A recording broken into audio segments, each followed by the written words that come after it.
የግማደ መስቀል መገኘት በብዙ የታሪክ መዛግብት ተመዝግቧል። ይህ ጽሑፍ እንደሚያሳየው ከእኛ ዘንድ የተገኘው ታሪክ በሁለት ነገር ይለያል። አንደኛ መስቀሉን አፈላልጋ ስላገኘችው ስለ ንግሥተ እሌኒ ታሪክ የሚነግረው ከሌላ ዘንድ የሌለ ሰፋ ያለና ሲያነቡት የሚጥም ነው። ሁለተኛ ስለ ግማደ መስቀሉ ወደ ኢትዮጵያ መምጣት ብዙ የታሪክ ሰነዶች መስክረዋል። ሰላም ጤና ይስጥልን ውድ የተከበራችሁና የተወደዳችሁ የክርስቶስ ቤተሰቦች እንደምን ሰንብታችኋል? እንደምንስ ቆያችሁ? አሁን በዛሬው ዕለት ይዘንላችሁ የቀረብነው ደግሞ ስለ ንግሥት እሌኒ እንዴት አድርጋ የእውነት ቅዱስ መስቀሉን ልታገኝ ቻለች፣ በምንስ ምክንያት እንዴትስ አድርጋ ተመረጠች፣ ከየት አካባቢ የተገኘች ከማን ጋር የኖረች ናት የሚለውን አንድ ላይ እናያለን። ኢየሱስ ሃይማኖት ሲያስተምር ክስ ቀርቦበት በስቅላት ይሞት በቃ እንደተፈረደበት መጽሐፍ ቅዱስ ይነግረናል። በጊዜ ብዛት ክርስቲያኖች እየበዙ ሲሄዱ ጥንታዊ የሆኑ የሃይማኖት ተጨባጭ ቅርስ መፈለግ ጀመሩ። በዚህም ምክንያት በአንዳንድ ሀገር እስከ ዛሬ ድረስ የቅዱስ እገሌ፣ የሐዋርያው እገሌ፣ የሰማዕታቱ እገሌ አጽም እየተባለ በሳጥን በሙዳይ የሚጠበቁ ከጥንቱ እንዳሉ ሰምተናል። አይናችን ያየንም እንኖራለን። ለምሳሌ ኢየሱስ የተገነዘበትን ገርዜን ወይም ደግሞ ልብሱ የርሱ ነው እየተባለ ስለሚነገርለት ጨርቅ በልዩ ልዩ የዜና ማሰራጫዎች አንበናል፣ ሰምተንማል። ከዚህም ቅዱሳት ቅርሶች ዋናው ግማደ መስቀል እንደሆነ ለመገመት ይቻላል። ጥያቄው እንግዲህ ያ መስቀል ዛሬ የት ነው የሚል ነው። ኢየሱስ በተሰቀለ ጊዜ መስቀሉ እንደ ጠላት ይታይ እንደሆነ እንጂ እንደ ዛሬው ይከበር አይመስለኝም። ለምሳሌ ዛሬ አንድ ሰው በጥይት ተደብድቦ ቢሞት የሟቹ ቤተ ዘመዶች ያንን ጠመንጃ አታሳዩን ቢሉ እንጂ ለማስታወሻ ስጡን ይሉ አይመስለኝም። በዚህም ሁኔታ ኢየሱስም የተሰቀለበትን እንጨት ለጊዜው እዚያው ወድቆ ቀርቷል። ቦታው የወንጀለኞች መስቀያ ስለነበረ እዚያው ቦታ ሌሎች ብዙዎች መስቀሎችም አይጠፉም። አንዳንዶቹም ብዙ ወንጀለኞች በየጊዜው ተሰቅለውባቸው ይሆናል። ኢየሱስ የተሰቀለ ዕለት እንኳን ሁለት ሰዎች ፈያታዊ ዘየማንና ፈያታዊ ዘጸጋም አብረውት በዚያው ሰዓት ተሰቅለዋል። ከብዙ ጊዜ በኋላ ክርስቲያኖች እየበዙ ሲሄዱ በመስቀል ዳንን፣ መስቀል መድኃኒታችን ነው፣ መስቀል ኃይልነ፣ መስቀል ጽንነ፣ መስቀል መድኃኒተ ነፍስነ የሚለውን በጥሬ ትርጉሙ ስላዩት መስቀሉ ወዴት ነው ማለት ተጀመረም። ተፈልጎ ተገኘ የሚል ታሪክ ከወደ መካከለኛው ምስራቅ ተገኝቶ ወደ ግዕዝ ተተርጉሟል። ታሪኩም በግዕዝ ድርሳን መልክ በስንክሳር በፍትሐ ነገሥት መቅድም ተጽፎ ይገኛል። እነዚህ ምንጮች የሚናገሩት ታሪክ አንዱ ከሌላው ሰፋ ያለ እንጂ አንዱ ከሌላው አይፋለስም። ሁሉም መስቀሉን ያገኘችው የኒቂያ ጉባኤው የሰበሰበው የታላቁ ቆስጠንጢኖስ 325 ሆነው በተሰበሰቡት የሮማው ቄሳር እናት ንግሥት እሌኒ መሆኗን ይናገራሉ። ታሪኩን ከፍትሐ ነገሥት ከጸሎተ ሃይማኖት መቅደሞች ተጠቅሰዋል። ሮሃ የሚሉት ሀገር ነበረ። በዚያ ሀገር ተርቢኖስ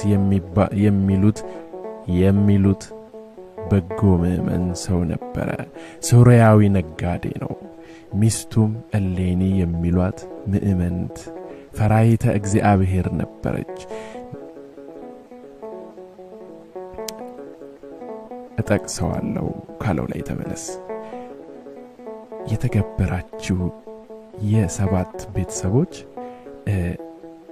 ከመጽሐፉ ላይ ቀጥታ እንደ ተጻፈ ስለሆነ የወሰድነው አንዳንድ ቃላቶች ጸ ወደ ጠ፣ ጠም ወደ ጸ ተቀይረዋል። ልክ መጽሐፉ ላይ እንደ ተጻፈው ነው የምናነበው። ረጋ ብላችሁ እንድታደምጡት በአክብሮት ጋብዘናችኋል። ድንቅ ታሪክ ነው። የትም ቦታ ያልተተረከ የትም ቦታ ያልተነገረ ነው። አዲስ መጽሐፍ በእውኑ ከድሮ አበው ከታሪኩ መጽሐፍት ከፍትሐ ነገሥት ከጸሎት ሃይማኖት ላይ የተወሰደ ነው። ይህንን በአትኩሮት ሰምታችሁ ስለ ማንነታችንና ስለ ምንነታችን ስለ ንግሥቲቱም እንድታውቁ ይህንን ወደ እናንተ ይዘንላችሁ መተናልና እንድታደምጡት በአክብሮት ጋብዘናችኋል። ሮሃ የሚሉት ሀገር ነበረ። በዚያ ሀገር ተርቢኖስ የሚሉት በጎ ምእመን ሰው ነበረ። ሶርያዊ ነጋዴ ነው። ሚስቱን እሌኒ የሚሏት ማእምንት ፈራሂተ እግዚአብሔር ነበረች። ንግድ ሲሄድ ጊዜ ግንቡን ዘግቶ ቆልፎ በኖራ ደፍኖ ለቅልቆ ቅጽሩንም አጽንቶ ይሄድ ነበር። የሚስቱንም ዘላለም ስፍራዋ በግንብ ውስጥ ነው። ሰውም አያያትም አያውቃትም። እንበለ ርሱ ከርሱ በቀር ከንግድ ሂዶ እስኪመለስ የዘጋውን ደጅ ማንም አይከፍተውም። በሶስት በሁለት ዓመት አይመለሱም ይላል።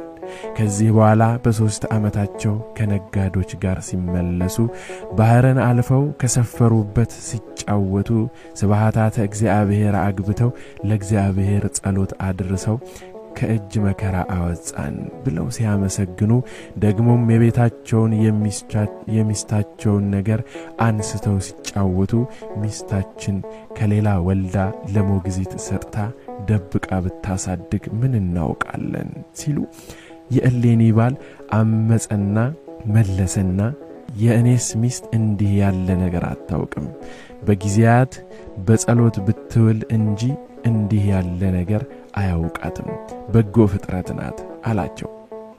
ከመሃላቸውም ከብዙ በጎ አንድ ክፉ በብዙ ክፉ አንድ በጎ አይታጣምና አንዱ ተነሳና ምነው አንተ ሚስትህን ታደንቃታለህ?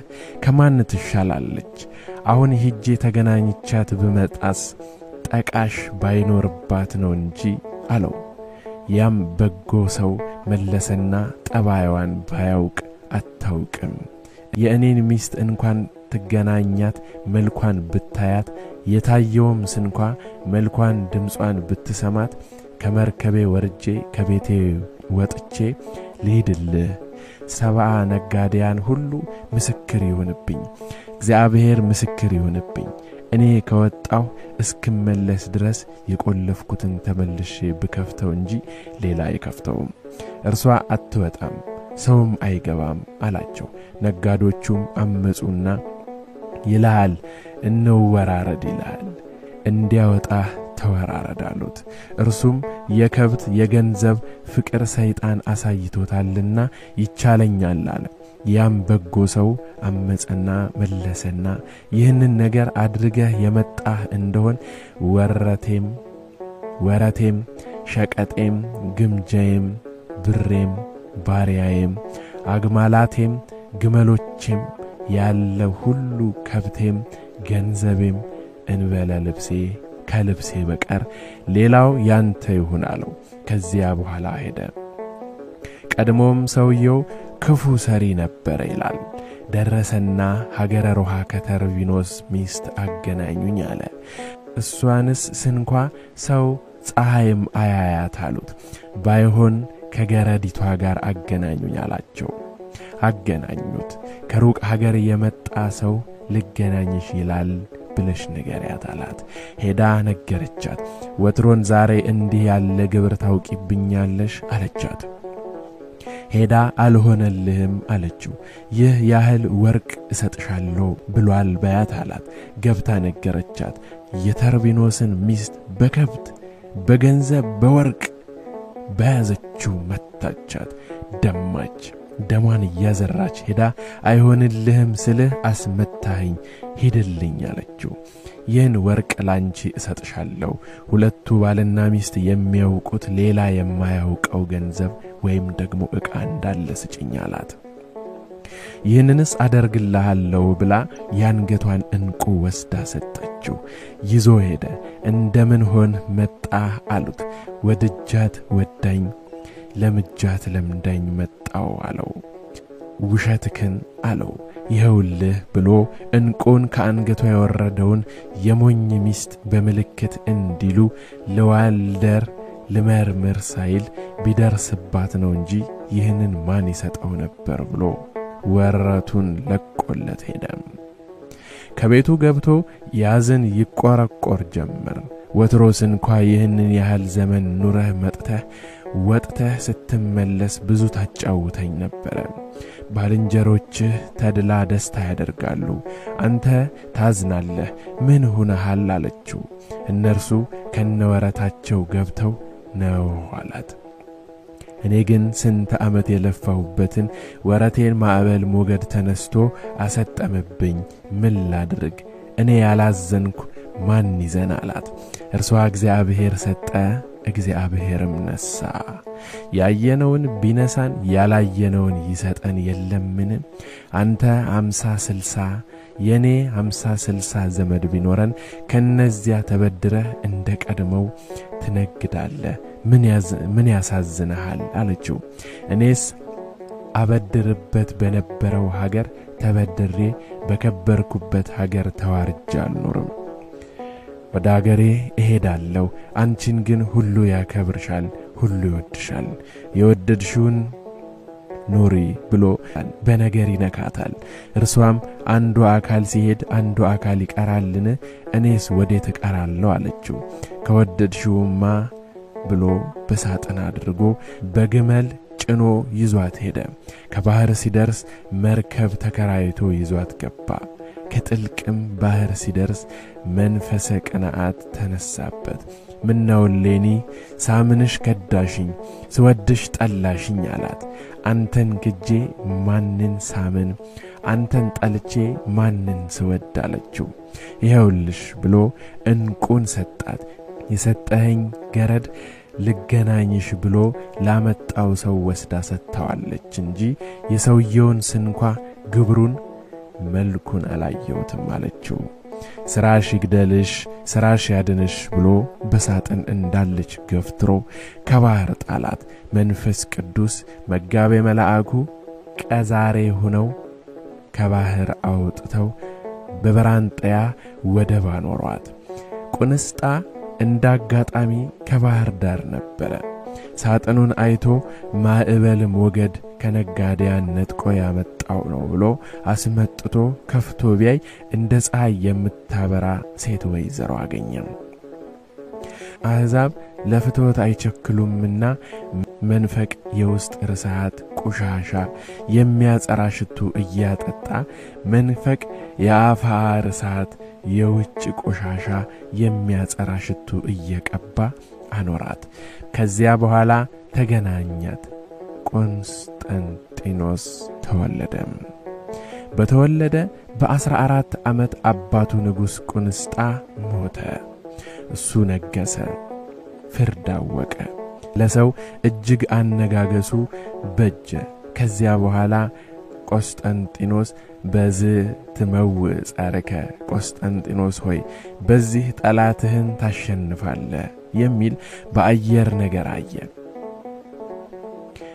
በመስቀል ታሸንፋለህ ሲለው ነው። እናቱ ሌኒም በህልም አየች።